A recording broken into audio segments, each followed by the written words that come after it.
I'd like to call to order the Wellington Inland's Wetlands Commission today, October 2nd, 2023. The time is now 7:41. Call to order. We have three commissioners today, myself, Patrick Lord, David Jordan, and Ralph Toulis, new members of the commission. There's no seeing of alternates. No current applications to be received. Next agenda item is approval of minutes from July 26, 2023. I didn't see, were we provided with those, Mike, or can you share those? No, they have not been filed, so they're not in front of you because they need to go to Robin first. So I guess we would need a motion to table those to the next meeting. Sure. So moved. I'll second. All in favor? Aye. Aye. Just a discussion item. Patrick, I wouldn't vote on those minutes anyway, so I think it'd be strapped even if they were out. Yeah, we'll have to figure that one out, Mike, because it would just be me and Mark, correct? Yeah, so if you and Mark are at the meeting and vote to approve and a third person abstains, that would be enough for us to get them approved. Okay. Okay. Next item on the agenda is a public hearing. New business items, timber harvest application TH23-5, selective timber harvest at 0 Village Street, 14001-0A, owner Ace Equipment Sales Incorporated, applicant Antoinette Grassi. Hope I said that correctly. Is there anyone here to speak to the application? I am. Yep. Anthony Grassi. Hi. Good evening. How are you today, sir? Fine, thank you. How are you? Good to see you. Same here. All right, give us a rundown. It's a typical timber harvest. This is the Halls Pond property. The property comprises 209 acres, of which only roughly 50% is accessible due to wetlands and the pond itself, and mitigation due to BMPs because of extensive wetlands in places and steep slopes. The entire northwest corner of this property is untouchable. You really can't do anything there. It's almost vertical on that side, on the Fisher Hill Road side. The landing is actually going to be through other property of the owners. The title is Pondside Realty, and it's a small commercial concern just off the end of Village Street instead of going through the wetlands, which is, if you take a look at the map, do you folks have the map up? Yeah, would you like to pull that up, Mike? So everyone can see. Yeah, do you want me to do the map or do you want me to do an aerial? Map is fine. Okay. The where the landing is right now is pretty much right off the parking lot. And thank you. And the main skid road goes through, if you can see it where stand 1 is and stand 2. There are 3 small stream crossings. There's stream crossing 1, which is a existing stone culvert, which we will also reinforce with mats or poles. Screen 2 and 3 will either be matted or poled as well. Other than that, it's pretty typical. This was harvested back about 27 or 28 years ago, and there's been a lot of gypsy moth mortality, and also some woolly adelgid mortality on the hemlocks. And pretty much we're going to do a 14 to 15 inch diameter limit harvest and greater, and cull out the dead and dying wood from the mortality from the various insects and blights. And that's about it. It's pretty straightforward. I welcome any questions.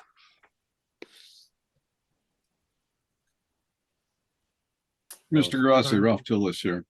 Hi, Ralph. A question on your equipment. You're talking about a triaxle log truck. I'm assuming it's straight body Yes. Yep. triaxle. Okay. So you're only going to have that one landing, which is actually going to be at the south end of the pond, or pretty close to the south end of the pond. Correct. And just going through your methodology here, what I'm seeing is you're going to skid all of these trees out to the landing intact as felled, and then delimb and process. Is that correct? We cut the lion's share of the top off in the woods and chop up the top in the woods, and then we main stem the tree. So we don't take out the entire top because we don't chip anything. So what we do is we leave the tree whole in quotations, but really the lion's share of the tops are left in the woods. So there are still limbs on the trees when we drag them out, but it's not the full top, Ralph. So what you're leaving on the main trunk then would be just firewood grade limbs? Correct.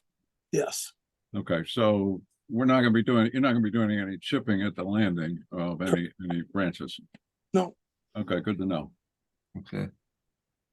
So I know that eastern side of the pond where I think stand 1, 4, and 3, that can get pretty steep. How are you going to approach that area? For the most part, where the end of the dots for the skid road are shown is about as far as we can go. We can't go any further than that. It's when you hit right about where it says utility right of way, when you hit just about where the W is in way to the right of it, where stand 3 on the north side of stand 3, I mean, you can't even walk up there in places. So if it's too steep to operate, we obviously don't operate. And the last thing we would want to do is to cause any kind of erosion, although most of that is ledgy anyway, so there wouldn't be much in the way of erosion. But we stop when it gets to be roughly about a 15% slope.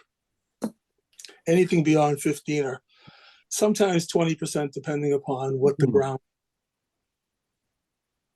Do you have any intent to access along the edge of the pond area to harvest at all?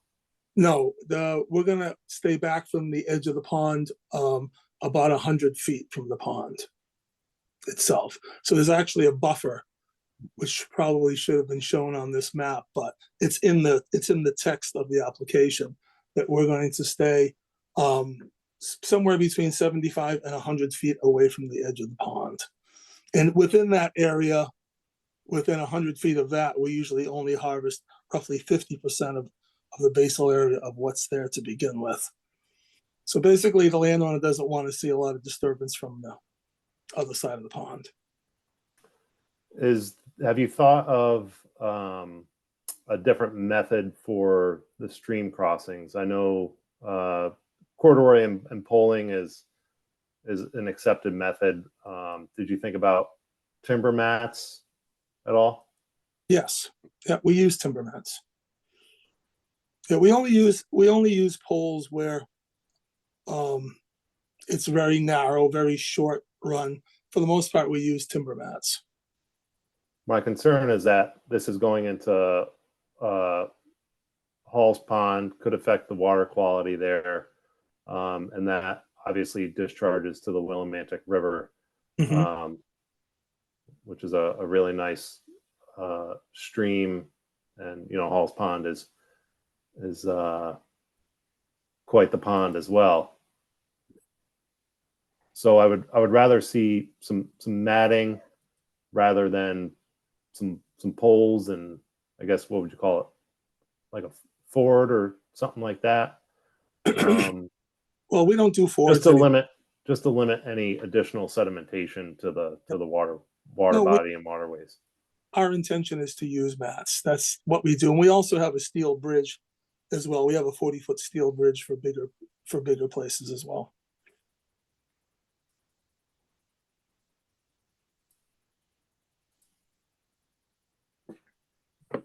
The silvicultural plan that you submitted, very last paragraph under exceptions. Final sentence, ponds and wetlands are to have variable buffers and will be dependent on slope and soil conditions. Which doesn't quite jive with what you just said about being 100 feet away from the pond edge. Within the buffers, we do harvest within the buffers, except if we have a no-touch zone. In this case, there's going to be a 75-foot no-touch zone. Nothing whatsoever will be touched within 75 feet of the pond. And then within the next 25 or 50 feet, there will be minimal harvesting within that right there. So what we said by the slope is that that's a Massachusetts term. In Massachusetts, what we usually do is we're regulated based upon the degree of pitch of the slope. In this case, it's not going to make any difference. It's all going to be treated the same. It will all be the same, Ralph. Because we're not going to do anything within that 75 feet of the water. And then within the next 75 feet or so will be just minimal disturbance. So at that point, you're not going to see anybody doing any harvesting on 30–40% slopes right next to the pond, if that's your concern. Okay, well, I'm not that familiar with the terrain on the other side of the pond, so I've never had an opportunity to walk it.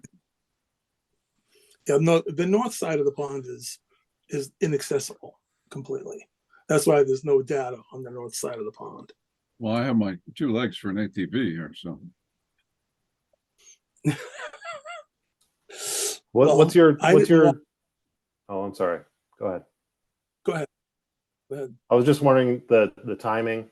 Obviously, we've had a lot of rain and water, and all these streams are Best full to guess, capacity sometime- right now. So Yeah, sometime in somewhere between November, middle of November and the middle of December. I would prefer to be here when the ground is more stable. Although lately it's been a crapshoot when it comes to ground conditions. If we have another winter like last winter, combined with this rain, you'll never get in there. No, in fact, we have jobs that we were supposed to do last year and the year before that we still haven't been able to do. Yeah. It's been not a lot of fun. I have 2 questions. The first one is the Kunji Trail comes up right through there, if you're familiar with that. And a lot of the wood will be pulled out right across and down that trail. I was wondering if there are any steps you're going to be taking to preserve that hiking trail. The hiking trail is the hiking trail because I haven't seen it. I've only been out there once about 6 months ago, and I didn't walk the entire property. But what is the approximate location of the trail? Refresh my memory. Now, the entree is exactly where you're pulling lumber out, just up from the gate. Oh, the entrance. And actually, if you look on your map, you see the dotted line. It comes up, and at the top end, steep, very steep. It comes up to Fisher Hill Road. Yeah. Fisher Hill. Yeah, one of the ones up there. Maybe it's Lushon Road, maybe. But Yeah, it's Luchon. anyway, yeah. But I noticed you did mention the trail, so I think it would be important to, as you're finishing up, to try to reconstitute the trail for people who have liked that area. Well, I don't, as a rule, if there's an existing trail, if it's like in Massachusetts, we call it the blue trail, and you have the green trail down your way too. We leave those open, and we usually only cross those at right angles. Okay. We'll arrange the main skid trail if we have to, so that it bisects it instead of parallels it. Okay. That's not our intent to do that, and we've done that in other towns, Farmington, Avon, and places like that. The other question I had to do with traffic up and down Village Street. And as you know, that's a rather intense village with lots of children and families. And if you look at the street, a lot of them play in the road. So I was wondering what steps you would take to retain a safe environment for the families that are there.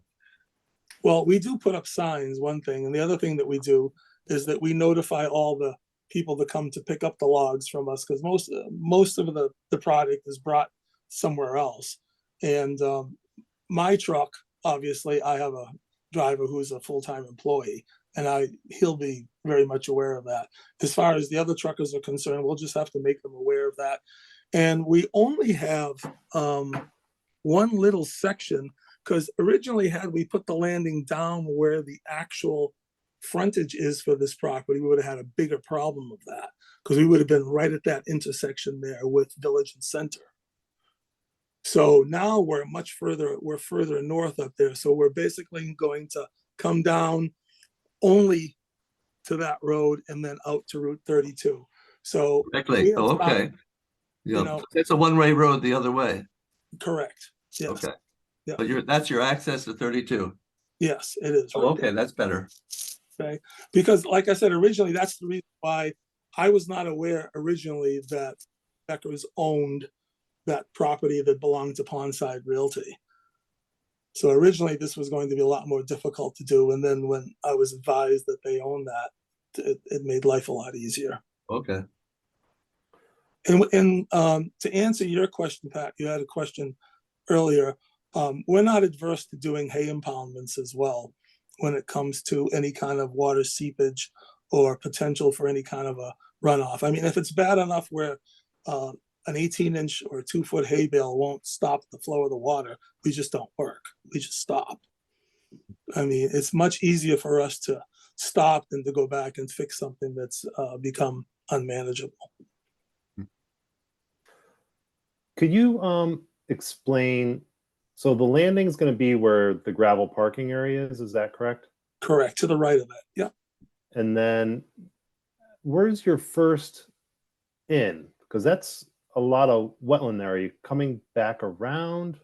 There's an existing road right there. And then there's a stone culvert, right where it says SC1, either SC1 or SC2, I don't remember, is the stone culvert. So that road right there is actually an existing road that's been there for years.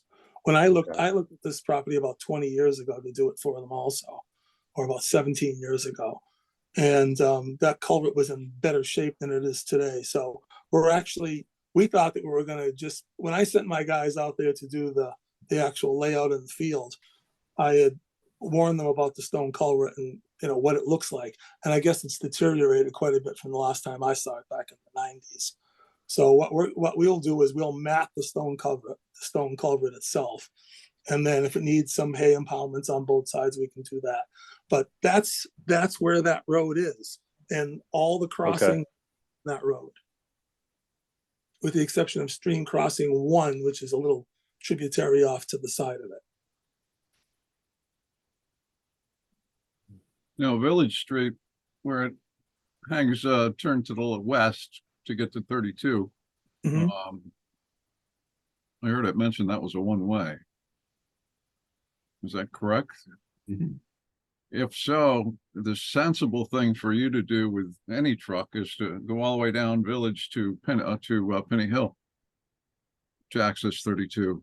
From a safety standpoint, trying to accelerate once you get onto 32. Making a left turn out of Village to head south on 32 is going to be a problem because there's a blind spot there. And Mhm. Mike, you know that. You've been down there. So you're saying go all the way down to Penny? That's not. Yeah, and that just creates a catch-22 as far as the kids playing in the street. Because Right, because now you're going right. Right. I mean, when I was there the last time, which I believe was in August, the streets were full of children. So that's one of the reasons why we wanted to go the other way. But my truck driver brought it to my attention. I've already taken 2 of my men out there. And they said, well, to go onto Route 32, there's a blind spot. People don't exactly drive slowly. So we have 1 or 2 choices. We can go through the neighborhood, or we can go down to Route 32. With school being in session, I think there'll probably be less people on the roads, with the exception of school buses. So that's a good question. I mean, pretty much we choose the lesser of 2 evils whenever we can. And in this case, it may make more sense to go through the village, go through the neighborhood and come out on Penny Hill Road and go that way. Yeah, it's a northbound traffic that's going to cause you some heartburn. Right. On 32, if you were to take the shortest route. Yeah. Excuse me for interrupting. Anthony, Sure. can you just state again what your, from the operational plan, what your buffers are going to be. And I saw there were some exemptions in your silviculture plan, but Yeah, just shoot those out to me again, please. there's where the open water is, wherever there's a brook or the pond itself, there will be, I forget what my forester put in the plan, and I can, for some reason, I cannot print the part of that. I looked at it yesterday, but I can't print it right now. And I don't know if he said it was 50 and 100 or 75 and 100. What does the narrative say? On the silviculture plan, it states, and I quote, stands 1 or 2 are accessible and appropriate for timber harvesting. Several unique exceptions are found on the property. No tree cutting is to occur within 15 foot of property boundaries. No tree cutting is to occur within 50 foot of streams. Ponds and wetlands are to have variable buffers and will be dependent on slope and soil conditions. That's actually 75 feet now, because when I spoke to the Beckers, they had asked us to stay a minimum of 75 feet where there's no harvesting. So So that it's going to be 50 feet from water courses. 15 feet from a boundary, 50 feet from water courses, and 75 feet from the pond or the brook. But that 50 feet actually becomes 75 feet if you Okay. look at it that way. Because there is one other little tributary over there that runs out, that rises and falls with the water. And that one there is the one that he's referring to with 50 feet. Basically, it'll be 75 feet everywhere that I there's gotcha. moving water or standing water. Okay. And then instead of the corduroy, we're looking at matting. I own truckloads full of mats, so we'll use mats.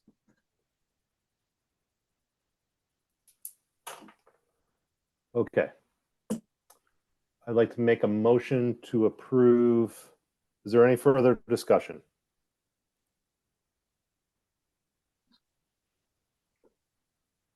I don't have anything, Patrick, I don't think. I'd like to make a motion to approve timber harvest application TH23-5, selective timber harvest at 0 Village Street, 14001-0A, owner Ace Equipment Sales Incorporated, applicant Anthony Grassi, in accordance with the silviculture plan, with the exception of the new information he provided us that any crossings will now be matted instead of using corduroy, using timber mats, and appropriate sediment and erosion controls will be in place as needed, depending on site conditions. There'll be a 50-foot buffer along water courses and a 75-foot buffer to water bodies and wetlands.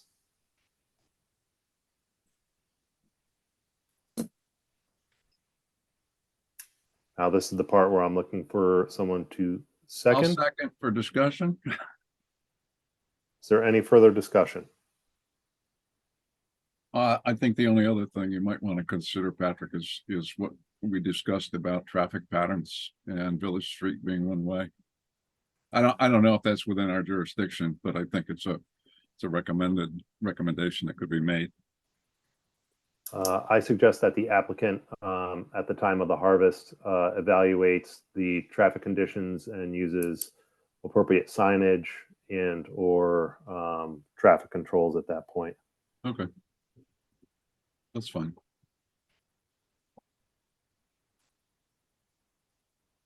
Any further discussion? Can I just interrupt? Sure.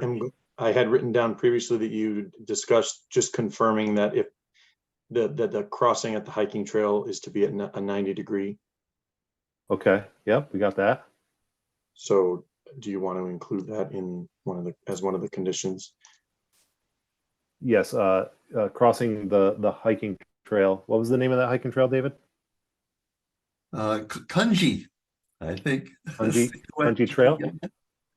I'm just going to put hiking trail crossing shall be at 90 degrees. Yeah, or if you got if you got like a steel plate or something, that might help too to stabilize the soil and not rut it up. And but I prevent any slip, trip, and fall that may occur there.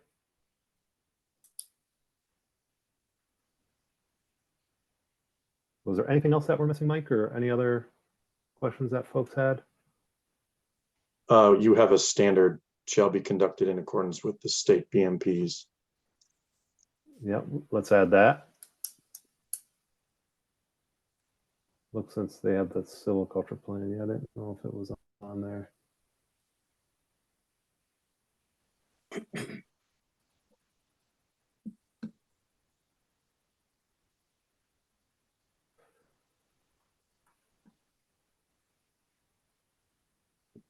Are you good with that, Anthony, the BMPs? Yes, I'm just making notes. That's all. Yes, absolutely. I'm writing this all in, so when you get a copy of everything, it'll all be in there. Okay. Yeah, no, that's fine.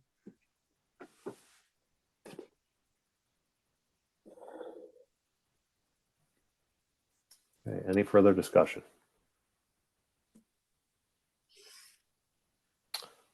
Okay, all in favor? Aye. Aye. Ralph? Aye, sorry. Okay. Next agenda item is the Inland Wetlands application IW 23-9, request for jurisdictional ruling associated with a selective timber harvest with a wetland disturbance at 0 Village Street, 14001-0A, owner Ace Equipment Sales. I believe the applicant's still Anthony Grossi. Yes.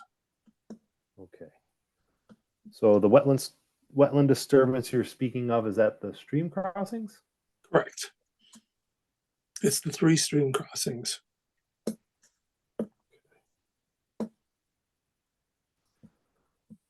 I believe this is an as of right activity. Does anyone from the commission have any questions regarding that? This is new terminology for me, Patrick, so I'm not quite sure I understand this. So correct me if I'm wrong, Mike, but so forestry practices are considered an agricultural practice because it's the harvesting of trees and timber. So in the regulations, it's an as of right activity for the property owner to conduct those activities on their property. Is that about right, Mike? Right. Yep. Willington has special authority over the timber harvest activities by the timber harvest regs, which you just reviewed, provided you verify that they're conducting this activity in accordance with the way the state has outlined it. On the wetland side, it's an as of right activity, and they basically confirm that, and it's more or less a notification. Okay. So as we heard from the applicant, they are going to use the Connecticut DEP forestry BMPs or DEEP forestry BMPs with the modification of extending the buffer from water bodies and wetlands and using timber mats for crossings instead of corduroy, which will ultimately give more protection to those water courses. Would anyone like to make a motion? I'll move I'll second. that the jurisdictional ruling associated with the selective timber harvest with wetland disturbance be approved. Is that the appropriate motion?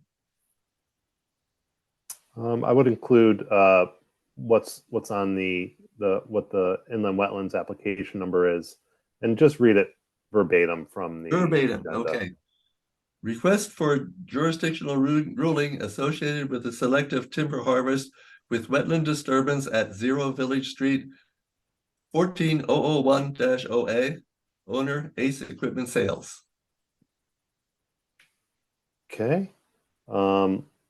And Mike, should we put the same conditions on there with about the wetland buffers and crossings as noted?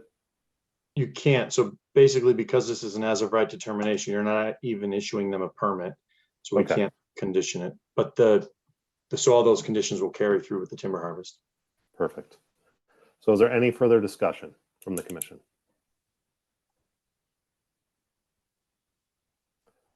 All in favor? Aye. Aye.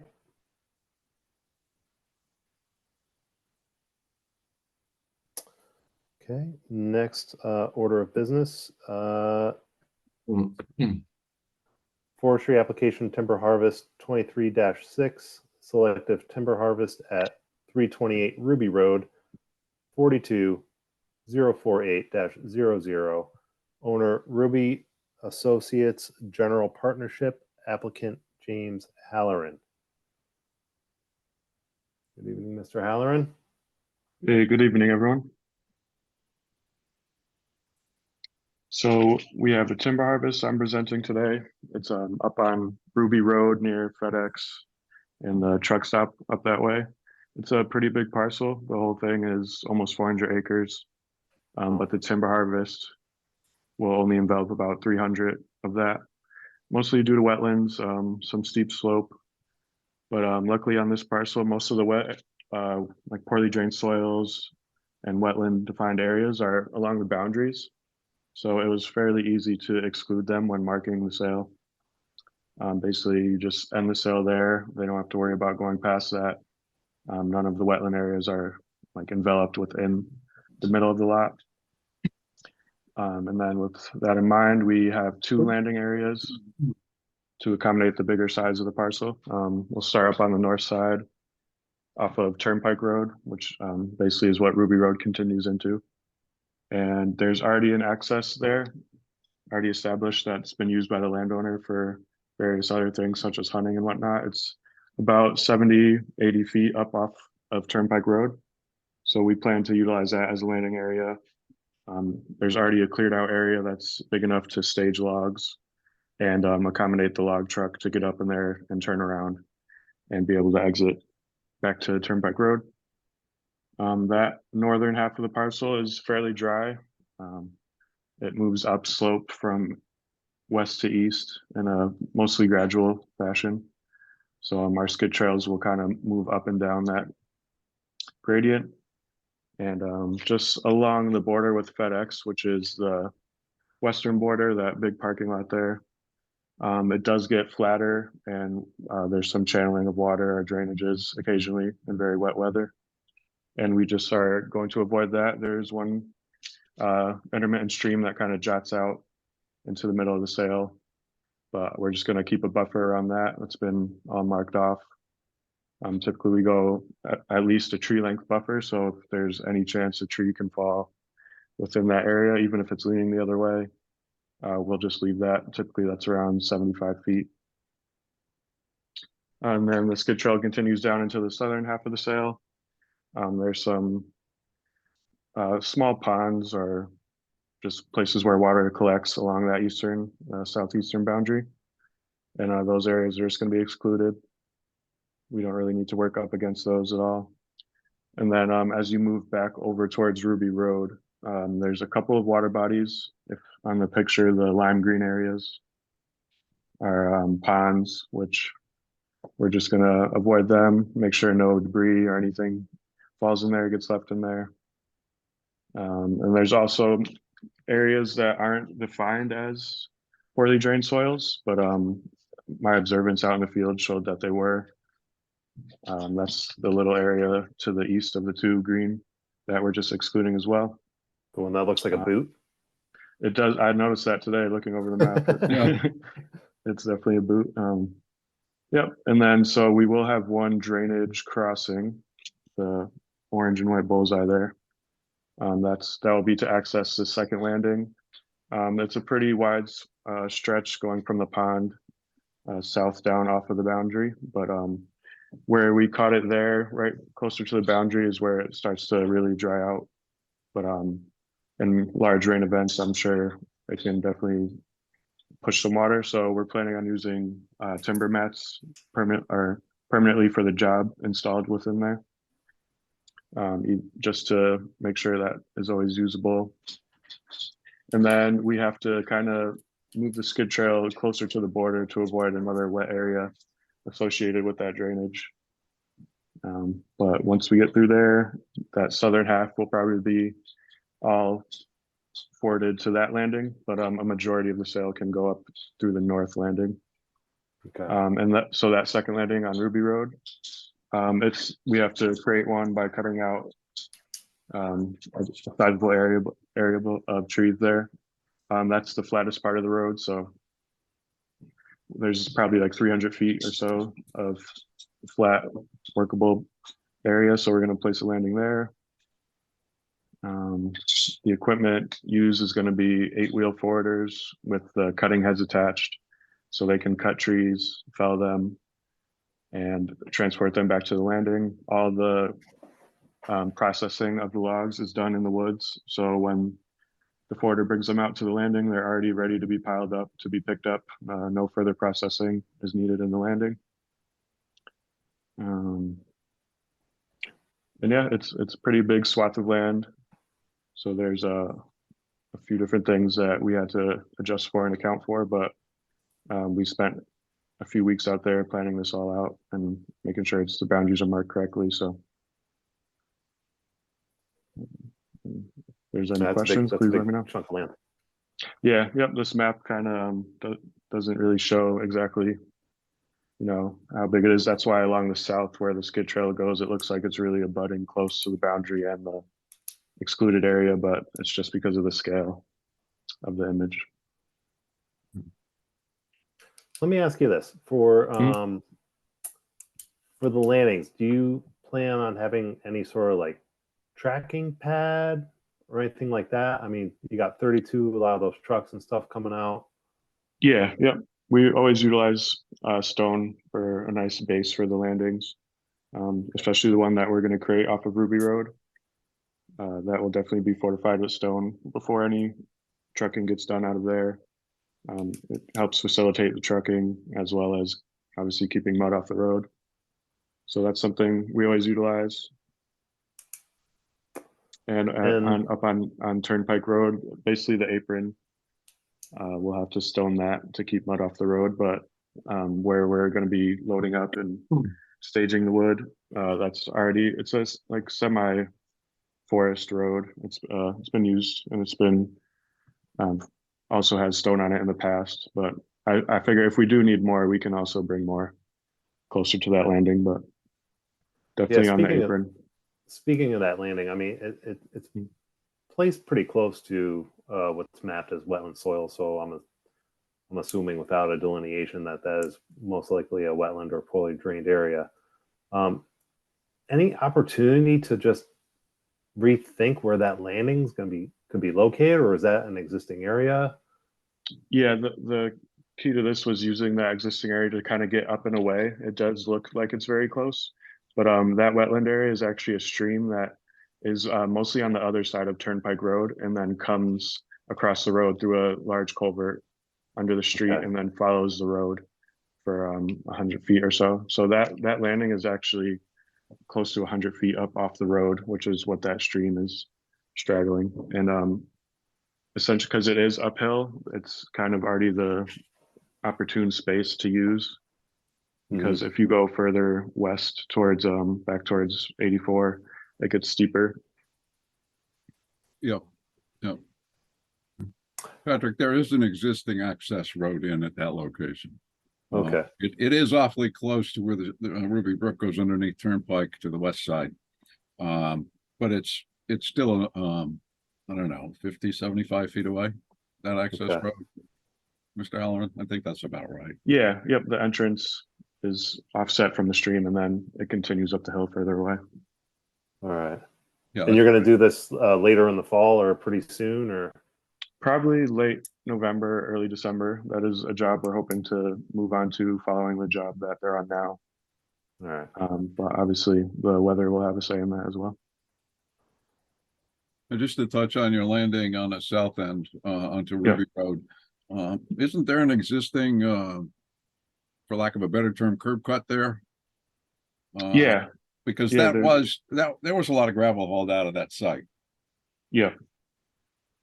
And I believe I think there's a couple stones in the way there now. Oh, Yeah, that's yeah. what that is. Okay. You know where it is, Patrick? Yeah. Yeah.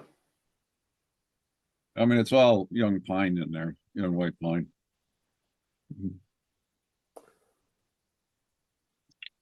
Well, young compared to me, so. Okay. And then all the activities will be conducted in accordance with the deep forestry BMP manual. Correct. Water bars are another thing that we regularly utilize when we encounter steeper slopes on our skid trails.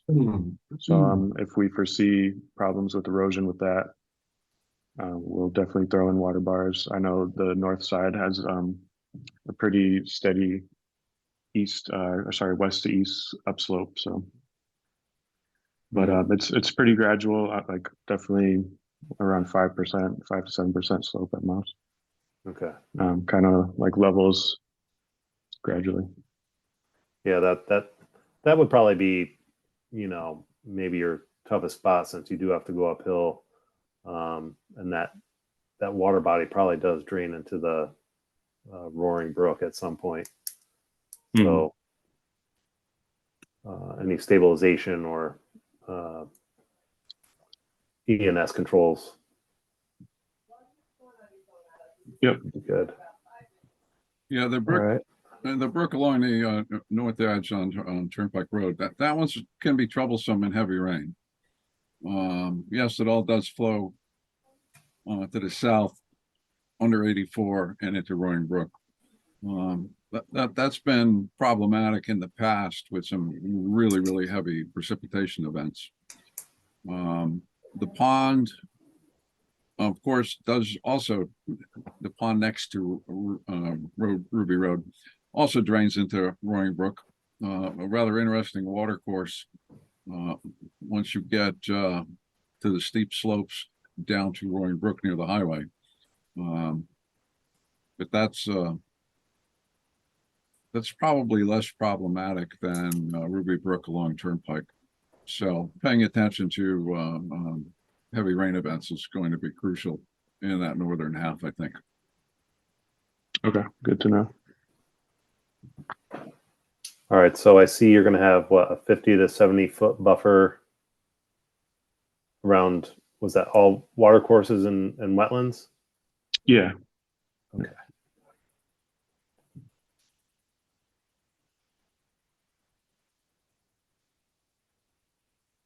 So do you, as you inspected the land, since there are level parts, do you detect any vernal pools that have not been indicated on the drawing? No, everything I saw because of the slopes, I didn't really see any pockets of water sitting. Okay. A lot of it has a chance to move down slope.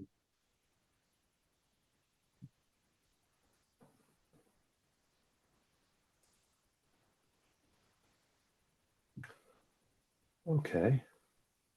I walked the town property to the south of the site for the school building committee. And I'm trying to see which parcel I was on. But I walked along the boundary between the two parcels, and there's probably what you would call perched water in there, but I didn't notice any significant areas that would be considered vernal pools. Okay.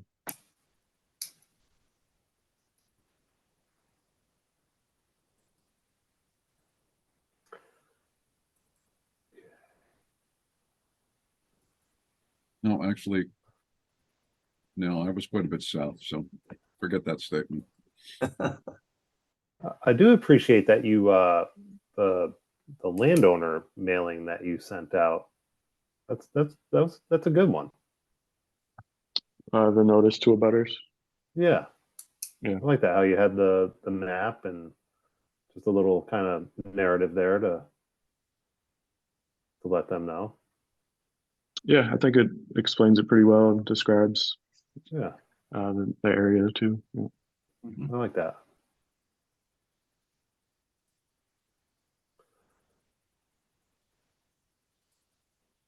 Okay. So is there any further discussion or anyone from the public that would like to speak to this application?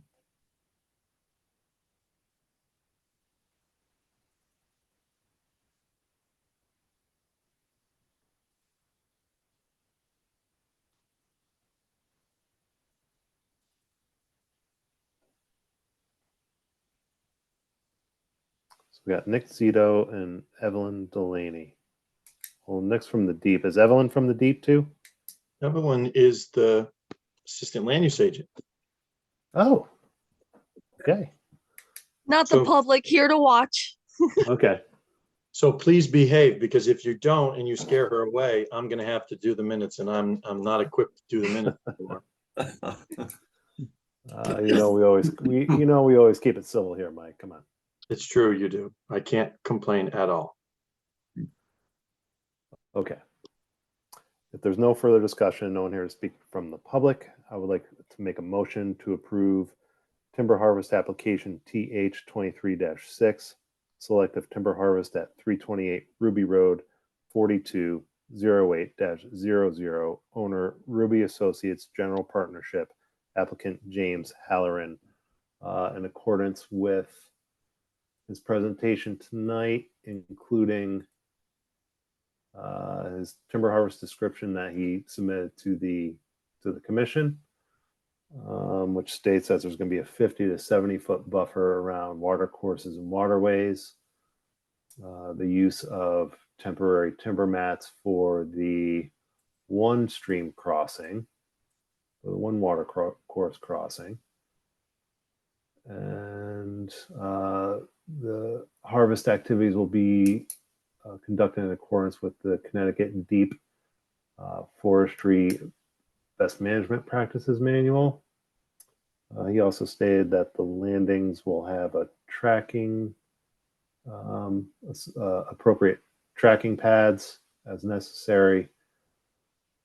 Did you mean anti-tracking pad, Patrick? Sorry.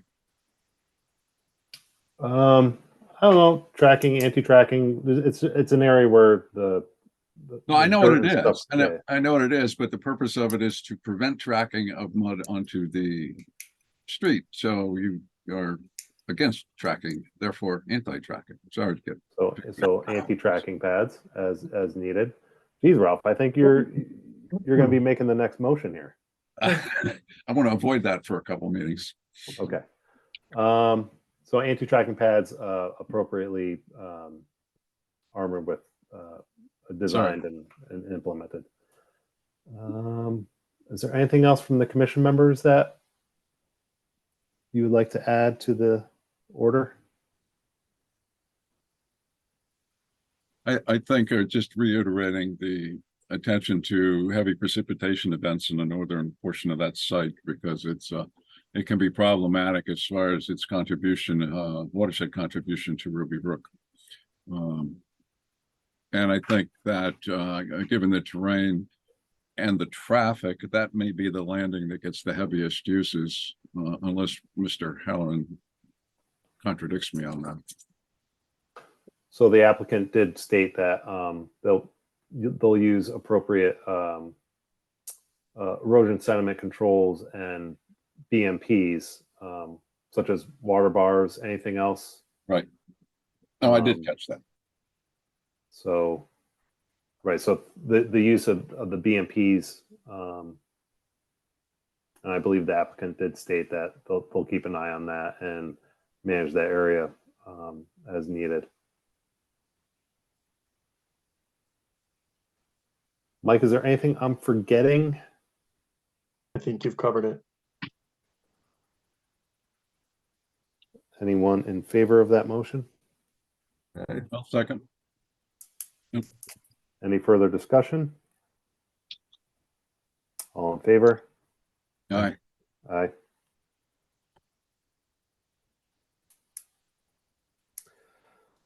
We'll move on to Inland Wetlands Application IW 23-10, request for jurisdictional ruling associated with a selective timber harvest with a wetland disturbance at 328 Ruby Road, 42 22-048-00, owner Ruby Associates General Partnership, applicant James Halloran.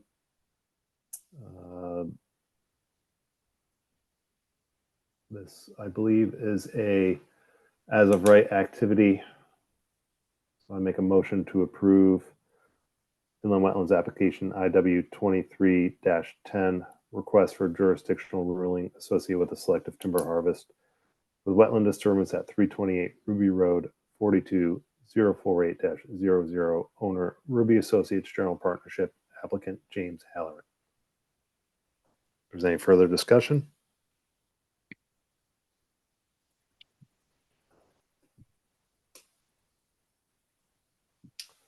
Go ahead, Dave. I'll second. All in favor? Aye. Okay. Thanks, James. And I like that landowner notification. That was good.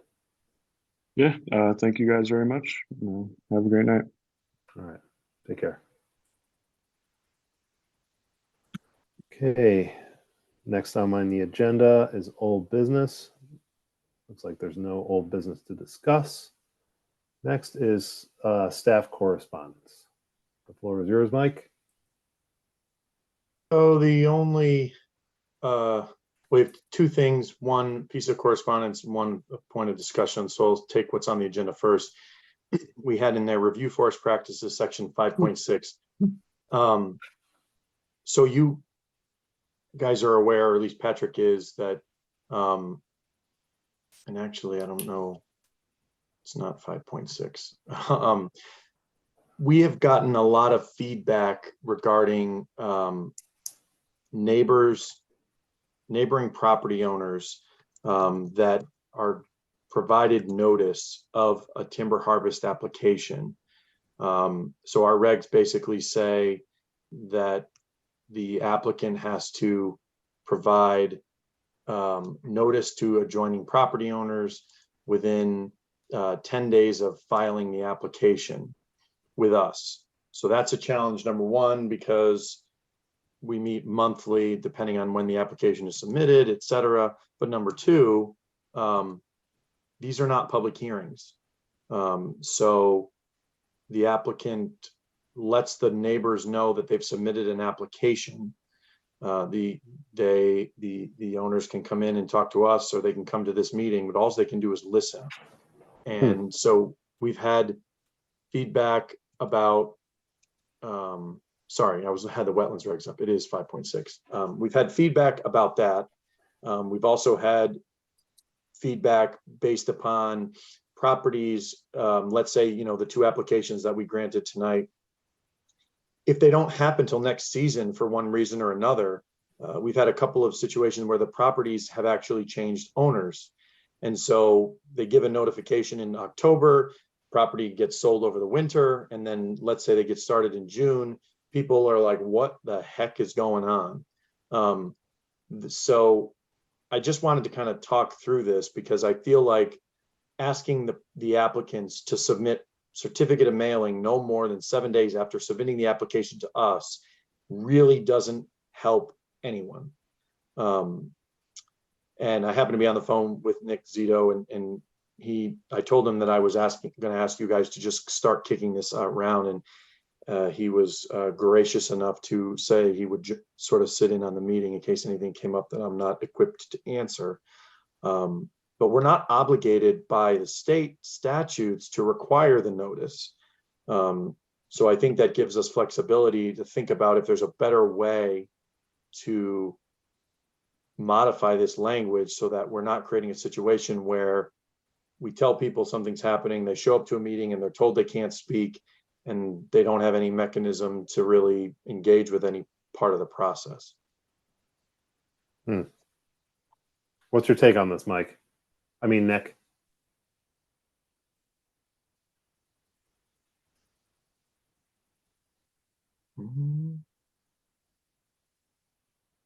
I'm sorry, I was trying to find the unmute button. So Mike is correct. The way the statute reads, the legislature did not give any ability for for the public to request a public hearing. So I agree, notifying abutters ahead of time when the application comes in to have them get their feathers ruffled, to come into this meeting here to say, we don't agree, or we don't like this, or voice their opinion. It's almost, it's almost a falsehood, because basically what the commission is going to say is, we can't consider your opinion because you're not on the commission, and this isn't part of the decision-making process in our regulations.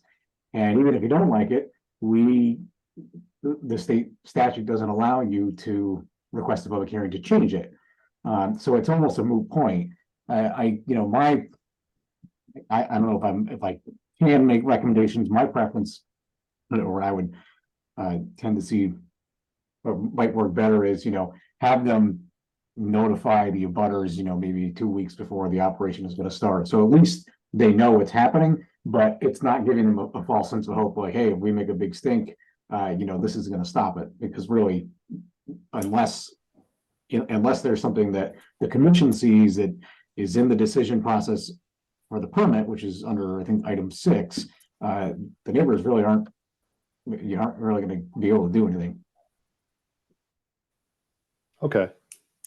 So I guess, to boil that down, my preference would be, and I was a consultant at one time, for a long time, actually. It is good to have your neighbors know what's going on, because if you don't tell them, well, they'll be coming to your commission anyways to tell you that they know what's happening. But if it was, 2 weeks after, or 2 weeks before the operation starts, I think that's a reasonable timeline. The operators usually know when they're about 2 weeks to get in, and it gives the neighbors enough time to kind of come to terms with it. So, okay, so my thought is that nice letter that Mr. Halloran provided, maybe that could be a template for some of these forestry practitioners. Just say, hey, on such and such a date, the Willington Inland Wetlands Commission approved timber harvest at such and such a spot. Here's that nice map. We thank you, for your, contact us with any questions or something like that. Or not even, because they can't do anything anyway, because it's a as of right activity. Is that about right? Patrick, can I make a comment here? Yeah, sure, Rob. It's nice that the notice goes out before the meeting that's going to act on the application. And what Halloran produced was an excellent notice to abutters. And Mike, you could answer this. Is the applicant required to let the office know when they're going to start work? A lot of times we will coordinate that, and they will call to give us a heads up, but frequently they'll call me and say, we're going to be starting next week. And then they'll call me and say, we're pushing it out another week. And it kind of gets a little bit crazy. The other piece that you reminded me of is, because it's within 7 days of when they file the application, they don't always know when the meeting is going to occur when they file, right? Understood. Based upon. Understood. But no, what I'm thinking is that very same or very similar notice to abutters should go out in the mail about the time they schedule their equipment to be moved on site, which isn't necessarily going to happen next week. Weather may change that, but it gives the abutters a week, 2 weeks, 3 week notice that work is going to commence on an application that had been approved on such and such a date. Now, with the inland wetlands application that goes in for the jurisdictional ruling, does that require a butter notification? No, because it's not a permit. That's why you can act on these, because the wetland permit doesn't have that. It's not a permit, so you don't have that 15-day hold. Okay. So yeah, and I thought about this. We could do it as some type of a condition after the fact, or require that they submit something, 2 weeks before. the challenge is if they end up waiting a year, there's no way Yeah. for us to actually chase that down. So while you were talking, I kind of wrote down, maybe we do it almost as a notice of decision. On such and such a date, the commission issued the following approval. The activity is expected to commence at Right. such and such a date. It still provides the contact information, and we can use the template that Jim Halloran had, plus what we use on the P&Z side, and have them include a map. But maybe we get really prescriptive, and like we have on planning and zoning, where we give them a template that they can use. Maybe we just craft the template that you liked here and sort of have them just drop in some of those dates. Mhm. And they can mail it out right when they get their approval. So statutorily, they're not obligated to do anything, though. Correct. By law, they're not obligated to do anything. Is that correct, Nick? That is correct. So them sending out a notification and say, hey, there was a ruling and this and that, that's just playing nice pretty much, right? That is correct.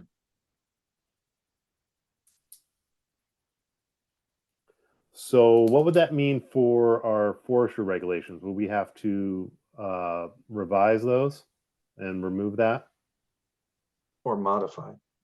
or modify it? Right. Yep. And when would we do that? The next meeting? Would we need public? Would that have to go to a public hearing? I mean, yeah, we have to go through the whole process like you did before. It'd have to be sent to the DEEP for review and comment, and the governor and the executives at the United Nations would have to sign it. And, everything that we did last time. The U.S. Forestry Council. Yeah. I I think can that comment that if on your side, I don't know what has to happen, but for me, Mike brought this up, and I never noticed that it would have been an issue until Mike had brought it to my attention, and I read through the statutes and said, yeah, you're right. There's really no point for the abutters to have a say, because it's not going to go anywhere. They have no statutory ability to stop it. So if and when Willington revises it and sends it to me, since I'm the one who review it, it'll go across my desk in half an hour. It would probably be 4 weeks before the commissioner finishes that up. But I will say that if Willington does that, and what I have done in the past with other towns that are questioning adopting forest practice regulations after I completed a statewide audit, I've used Willington's as the standard.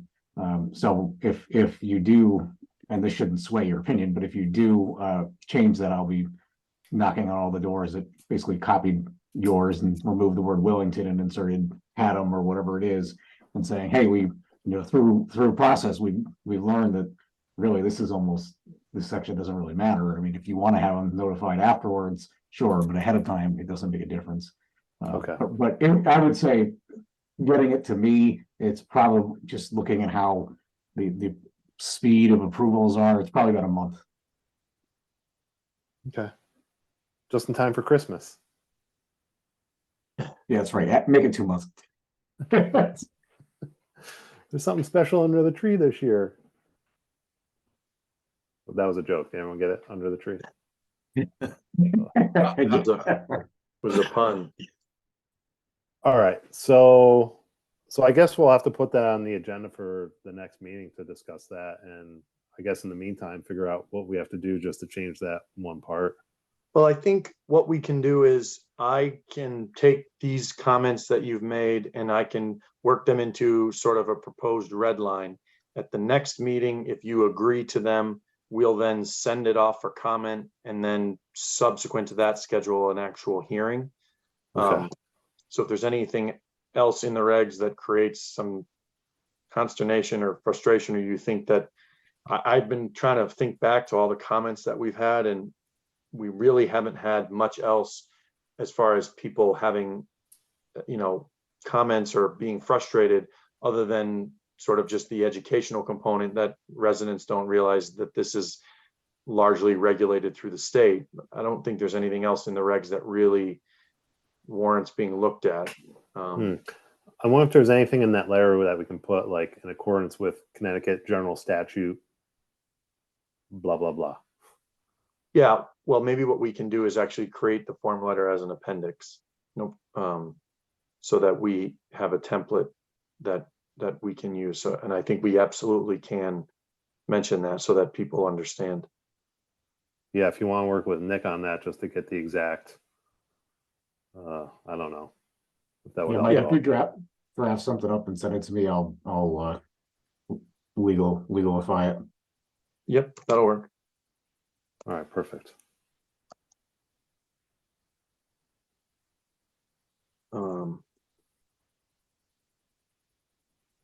Okay, and so the only other thing was that I think we've, included it.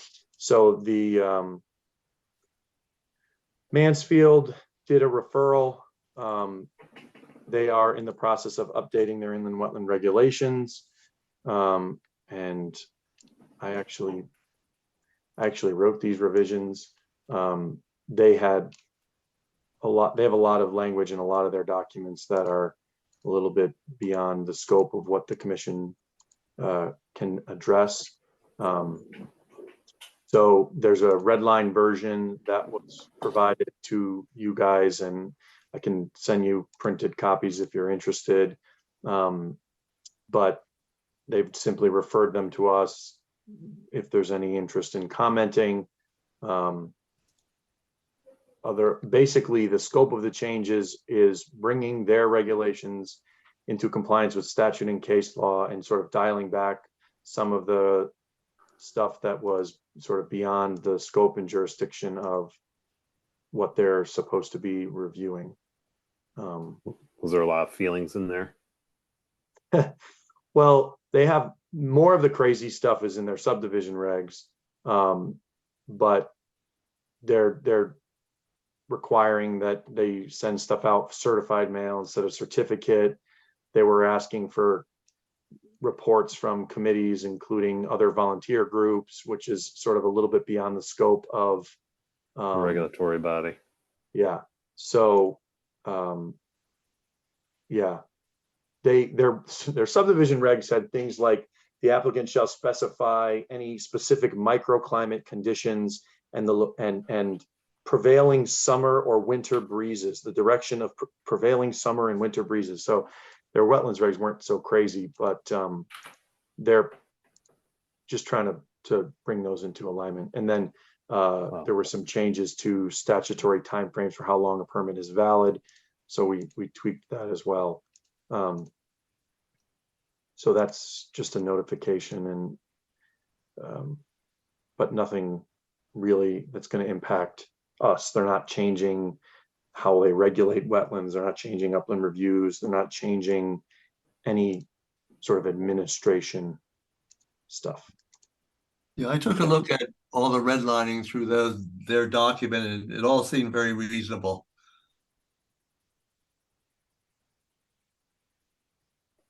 All right. If I have some time, I'll take a look at this. Is that what you're asking us to do? They're just notifying us, basically, FYI, we're doing this. We have no obligation to respond or provide Okay. comment. If you see something you have questions about, or you have an opinion about, then just let me know, and we can talk about it and see if there's anything that is, any further action, or if we want to provide comment. But I think everything, as David said, is pretty standard. I'm actually surprised that some of this stuff got in there to begin with. Yeah. Okay. Other than that, that is all I have. There was in the packet, there was a letter from the Nelsons. Should that have been in the packet with regard to a shed? Should that have been in the zoning board? Somehow or other, I had it in my packet. Oh, yeah. We did just get some information, which is for a ZBA application that's pending. So that may have just been on the printer. Okay, good. I think it's in your Zoom, your folder, Mike. It is. I didn't see it. It's not Or- my folder. For a wetland, no, his cloud folder. Yeah, I don't see it. I saw it, I ignored it because of its content. I think yeah, there was something in there You previously might and deleted it. Maybe you think took it out. you guys are just so lightning fast and beat me to it. Oh, don't count on that. Okay. I was late getting to the Um, meeting tonight, so. I printed these on Thursday, so there might have been stuff in there. Oh, yeah, that's probably why. We've had all kinds of issues with the online portal, but anyway, you can throw it out. Okay. So was there anything new to report? Nothing else beyond that. Okay. And just to kind of back up a couple of months, you guys were discussing a wetland case that you said, it's kind of interesting and may have something to do with what goes on here. And I still have not heard anything about it, and I haven't seen it or come across it. But Connecticut is different in how we define wetlands. So I was interested to know if that case would impact a lot of other states, but because we're different in how we define wetlands, it doesn't have an impact here. I just haven't really heard anything about it. So What was that? What was that? I don't recall. you and Dave were mentioning, Dave Schreiber were mentioning a case and suggesting that it would have sort of large implications to the scope of authority of an Inland Wetlands Commission. And he was saying I still haven't had a chance to digest everything. And I just haven't seen anything about it, but that was the new the revisions to the Clean Water Act, okay. which eliminates isolated wetlands from federal jurisdiction. So like in Massachusetts, isolated wetlands under the Wetlands Protection Act aren't regulated up to a certain point, and they're not called isolated wetlands. They're called isolated land subject to flooding, and there's certain criteria as to hold a quarter acre of water at any given time.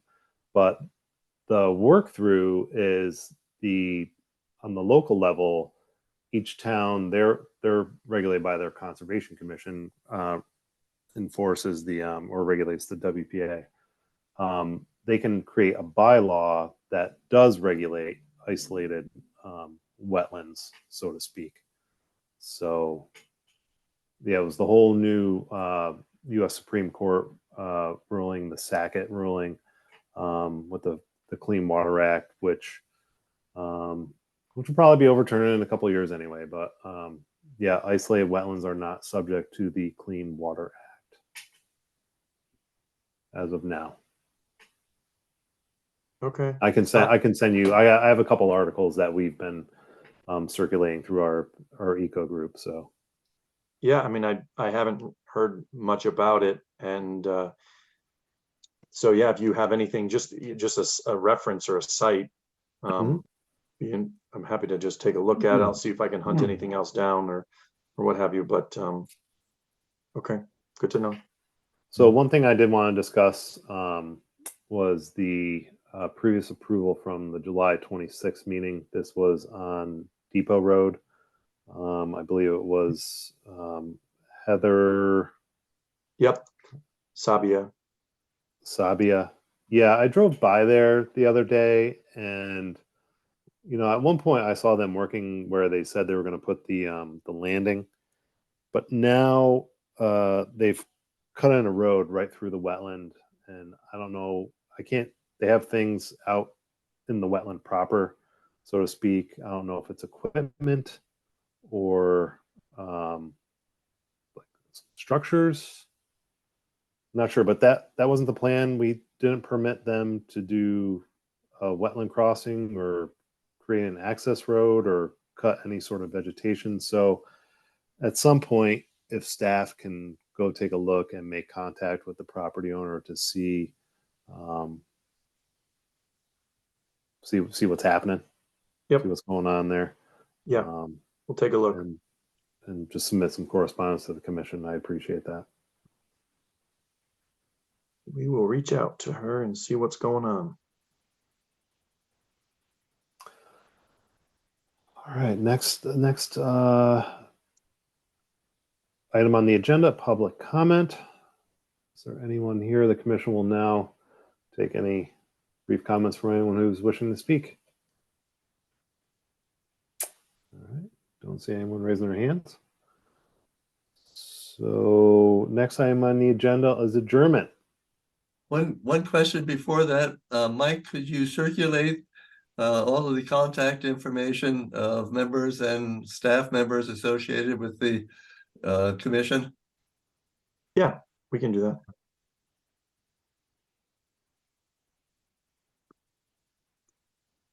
Yeah, I think I have everyone's but Mr. Jordan's, so.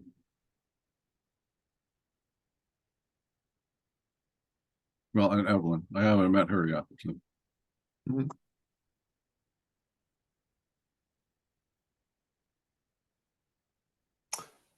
Okay.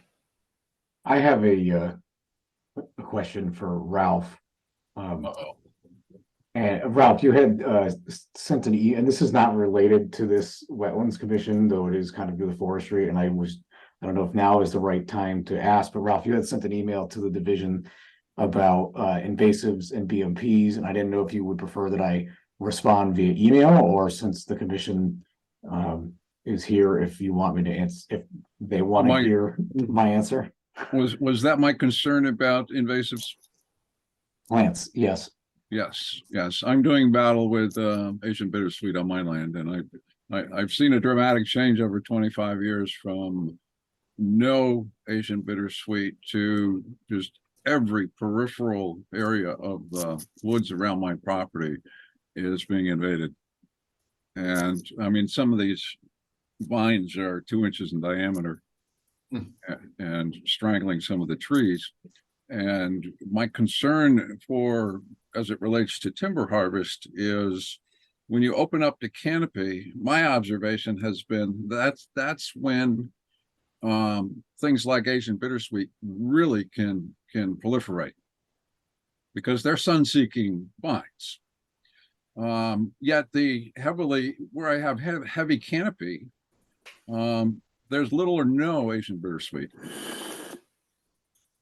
So my concern is when we open up the canopy, we're doing that for two purposes. Number one, we're harvesting trees of an appropriate size. We're also opening up the canopy for new seedlings to get started. My fear is in a generation or two, there's going to be such a canopy of things like Asian bittersweet that any seeds that hit the ground are not going to get any sun. And if you follow some of the railroad right-of-ways, it's amazing the blanket of bittersweet on the embankments where they're sunny. Yet when you get into the darker, more heavily canopied areas, there's very little. And my wife has been bugging me. She says the state should do something about this. I told her that's not going to happen. So is it okay with the commission if you want to adjourn and then I answer this question, or should I just or address this topic, or can I just go for it? Patrick, well, you're a member of the public, so okay. I would say unofficially, off of deep, there's no question that invasives, be it plants or insects or fungi, are an issue. I mean, Willington has undoubtedly been hit by what is now called spongy moth, emerald ash borer, oriental bittersweet. I live down in Woodbridge, and bittersweet is the least of my worries. Japanese stiltgrass, man, it is everywhere. And every year I watch DOT, be it the local or the state, mow the stuff. And when you mow the stuff, man, that stuff just needs a scrap of vegetative material and it takes off. With reference to BMPs, both for forestry, the forestry BMPs that you referred to are for water quality. And as much as people don't want to hear it, they're not regulated by law. They're recommendations, they're best management practices, they're not regulated practices. And it's the same with invasive species. So there is no published BMP guide for invasives because, well, realistically, most of these invasives are spreading not, they may appear during harvesting activity or clearing of lots for houses or what have you, but a lot of the spread is actually either coming from tires, still like Japanese stiltgrass is another one that we have all over the place here. Mile a minute has been proven to be spread most effectively by deer. Oriental bittersweet is primarily bird spread. They eat the fruit and they, well, to be honest, they poop the berries out. So when there's an opening, that's where they're going. In terms of forestry BMPs, this is where it gets in the weeds, if you will, pun intended. The commissioner doesn't regulate BMPs, nor does she regulate forest practices at all, especially with the respect, except for the respect with your commission. But folks are allowed to clear cut, folks are allowed to high grade, folks are allowed to do whatever they want, as long as they're following other environmental laws. And in addition, foresters are not licensed through the pesticide programs. The only, in my bias mind, effective control for the rate of spread and the voraciousness of invasives is realistically either a zillion man hours, something like the CCC era, or it's herbicides. And because forester licenses do not prescribe, we can't spray. You need to be an arborist or you need to be somebody with a applicator's license or supervisor's license. It would be very difficult for the regulatory community and for the legislature to say, hey, we're now going to require that, if you're going to be doing a harvest, you spray beforehand or after to stop the invasives, because it would be, it would basically be forcing folks to hire additional licensure. That's the really official answer. I mean, there's a long and short answer is I have no idea. I mean, this wasn't a problem. I mean, I'm 25 years ago, 30 years ago, I talked to the state lands foresters who, well, I guess now they're retired. And I said, and this is when I was younger, when I was a seasonal back in 2012. And I said, we're all worried about invasives and we see they're spreading, and hell, it was more than 10 years ago. Did you get what were invasives when you guys were younger and you guys were cutting trees? And like invasives, we were worried about dogwood. Dogwood was out competing the oak, and we had to give it daylight to get it to flower. So I guess the unofficial answer is I don't know where we're going with this. It's certainly a hot topic in the forestry community and any other community. I mean, you look at housing developments, and if they're bringing in soil, I can bet you 9 times out of 10 there's going to be bugwort coming in on that soil, wherever it comes from. And the voracious ones are very difficult to kill. Japanese knotweed is the one that I think of. If you can find a way to kill that stuff with one application and not 10, I would love to know what it is. I know one chemical that'll do it, but you also probably don't want to drink the drinking water anywhere near that for the next 10 years. But the long and short of it is, my assumption is no one is going to be interested in touching this and writing anything on official BMPs unless it's regulated and the community, until it becomes so bad, probably like most things, until it gets so far gone. Will it be a hindsight is 2020? Yeah, it'll be too late. Yeah. When I in my former career, I worked for the Regional Water Authority, which is the New Haven Water Company, and they have a very large parcel of land in North Branford, Guilford, kind of that nexus called Lake Lard. And if you look at Connecticut's map with arrow, you can see it. It's a big teardrop shaped lake. And I worked with Dr. Jeffrey Ward from the Agricultural Experiment Station and said, Jeff, there's invasives all over the place. What can we do? You guys do research on this control, and Japanese barberry showed increased the presence of ticks and Lyme disease and all this stuff. And he said, I cannot verbatim, but he said, you should just let this area go because it's lost. There's no way that you'll ever get this back under control. The natural environment needs to take it over. It's hard to hear. I was younger in my career at that time, and I'm looking at, okay, so I'm going to be walking through barberry for the next 30 or 40 years, and what's it going to look like? We have these natural controls we brought over, like say for mile a minute with I forget if they're beetles or whatever, but some insect that eats mile a minute. Yet I went to the Hamden DMV last week, and the entire hillside across the way you can't even see anything else. It's mile a minute. you know, I will kick this around with our service forestry staff and see if maybe they want to try and put something together. You know, I don't know if it'll ever be as official as the BMP book, but even just the guideline. I mean, some states like New York, if you're going to harvest in there, especially for their water companies, actually have designated like hose down areas where you bring your skidder before it goes on to the water company, New York Water Company job, and they power wash all, everywhere they can reach. And maybe it doesn't get every seed, but at least gets a whole bunch of them. But those are those facilities. It's I don't think we're quite set up for that yet here. I hope maybe in the future we will. I had a long conversation with Dan Donahue this afternoon about this. I don't know if you know Dan. I do. Yeah, he's retired now, so he shrugs his shoulders. It's too late.